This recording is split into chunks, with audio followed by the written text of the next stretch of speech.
Good morning, Believe Nation. Today's message is... Be who you are. Over to you, Morgan Freeman.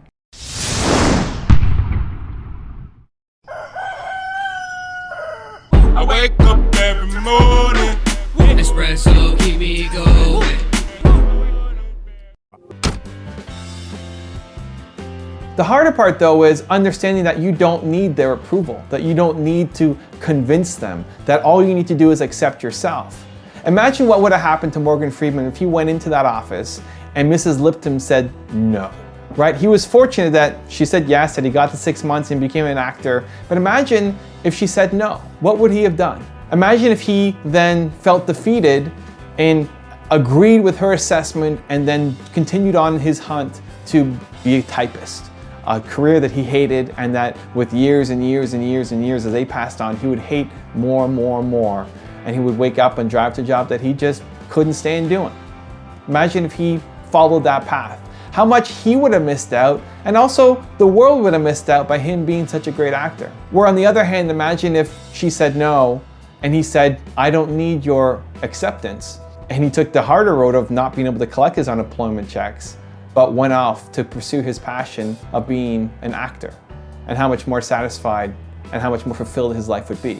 That's the harder part. When the people around you who can control a little bit of your life, who have some strings to be able to pull, they don't approve of the decisions that you're making, understanding that you don't need their approval, that you will find another way, that their acceptance of you is not the only path to you achieving your goals. And the answer isn't to bow down and accept their limited view of the world and what you should become, and instead to rebel against it and become the best version of yourself.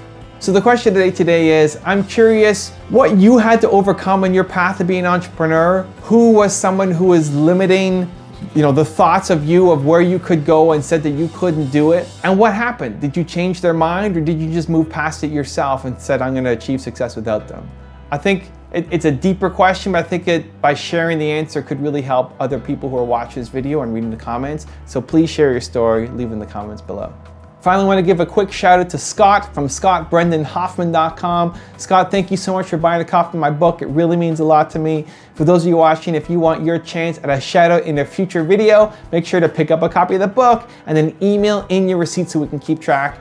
Thank you guys so much for watching. Have an amazing day. Continue to believe, or whatever your one word is, and I'll see you again tomorrow morning for another shot of Espresso. I wake up every morning. Espresso, keep me going.